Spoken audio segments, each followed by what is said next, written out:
nervous? Yeah. A little bit. Oh, let's be straight, yeah, because that's what's going on here. Everyone's trying to pretend like they're not nervous. You're nervous. Now, the funny thing is, yeah, it's good work. You understand what I'm saying? Yeah. Now, why you're nervous is two reasons. One is because you're talking about something that's real, means something to you, and two is you're not used to showing people how good you are at doing something, because this is good work. Everyone I've shown this work to has been, this is off the chain. My name is Nick Makoha. I'm a poet. I've been working with a bunch of guys, those guys over there. We've been writing poetry. Alright, so no fidgeting, guys. Yeah, when it's your turn, step forward like Pam. Say your name, the title, and take your time with it. No rush. We want to hear it, yeah? Alright, cool. I wrote a glass by Lucy. When I think of my dad, I imagine the whole world's underneath a glass. Dad says he'll buy me a diamond ring. Mum says he doesn't love me enough. Their love is a war overseas, and I am their country. Granddad used to be my father, but when he died, the moon rotated around the glass, not the world. I can no longer feel the summer breeze. I could not put my arms around this memory, reliving the whole two worlds, apart, alone, scared. Sometimes my blood is thick as diesel. When I think that my father and I are apart, it was not how I imagined my life would be. It is as if I am looking at the life through a window. My father is an oasis in the desert of change. I stand firm and watch its furniture of cloud and coast. When will my dream rise and go? It is time they took the shape of miracles. These sad damp nights, which are my lungs, are hard to breathe in. I am not used to the silence. They never used to fight before I came. I am therefore responsible and terrified of heights, but I want to fly. He travels the world looking after the World Cup, showing it off to all who wants to set their eyes on it. Maybe if I was made of gold, then he would be proud of me too. I am his mirror. I'm his image, brought to his knees. These knees is the painting of a light, brilliant and unseen, on Sundays. He changes into a father's costume and cooks a Sunday roast at his house while I watch the screen. The game is Grand Theft Auto and I like the cars, but my dreams are stolen. I should be with him on a camping holiday in Clacton, learning to kiss with a blonde girl named Lucy. Instead all I have are Sundays. I am taking care not to burn myself with grief weeping soot from my eyes.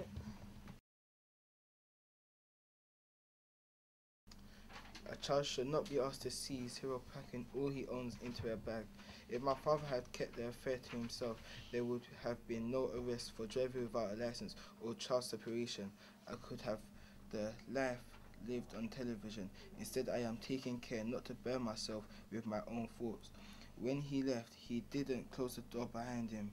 A word of mayhem has drawn to me, leaving signs amongst you, the viewer, that I am my father's son.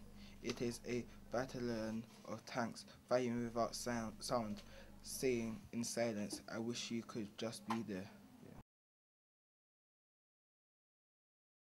It is me, discovered in a sleep of Celsius negatives. I have my father's eyes. After the flash, they will take off their smiles and argue. She will find pictures of him with another woman. He will place his hands at her throat. Through the lens, Mom's tears fall in an eruption of molten lava. This man used to tell me how to be at school. I don't know my father in real life. The scene plays on.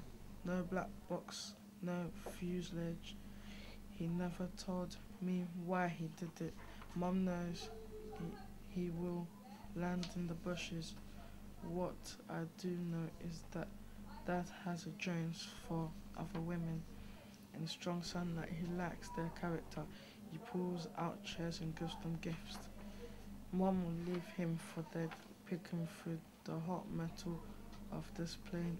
It is hard to find something to talk about. We were so poor I had to take a bait from the mousetrap. As a child, my dad would leave me to cool on the floor while he watched TV. He is one of 4 hamlets on the estate. Even then I knew the time of hope was coming. It's my 9th birthday. I am watching Tracy Beaker, and my stepfather gives me a pair of trainers, some American brand. Through his eyes, I can see myself walking to a new future. The scene is so wrong and I have lost you from it. Now you live somewhere in South London, but you were right there with me when I crept onto this earth. Everything foreseeable, everything has already been foreseen. You were never going to call me on the house phone or push weights with me in my room. The dressing gown that hangs on both our bedroom doors is all we share in common. In this life I am trying to land. I'm lost, the last one off a plane that has crashed. We are in the cornfield, bruised and still alive. By turning bench pegs into bench posts, fitting each to each, I can't get it right. I am here, and my father is in Nigeria. A picture I don't fit into. Maybe it requires assistance. I should hate him, but he is a lecturer at university. I think he is smart. Then maybe I am. Hour after hour passes. My worlds are in a spectrum of high reds. In this pocket of humanity, I am learning to be an island without flutes, a fire full of ash, a rocket without fuel. However confident he may be that he was born under Venus, the facts state that Dad cheated on Mum. He is the herdsman. I am one of 5 in his flock. He leaves us to fend for ourselves in the mountain of reality. His heirs are beeswax. We are losing his love like he is losing his hair. His love is a wall of barbed wire, hard to hold and hard to let go. And soldiers swept the street for my father. Earlier I watched an Arsenal player score a goal over his shoulder. Past a carpet of grass there was a fight. Plastic cups flying in the air. The players rose like flowers and seized my mind. That night my father and I became brothers. We walked home in heavy boots, away from the house of football, with his hand on my shoulder. So give it up for them, give them a round of applause.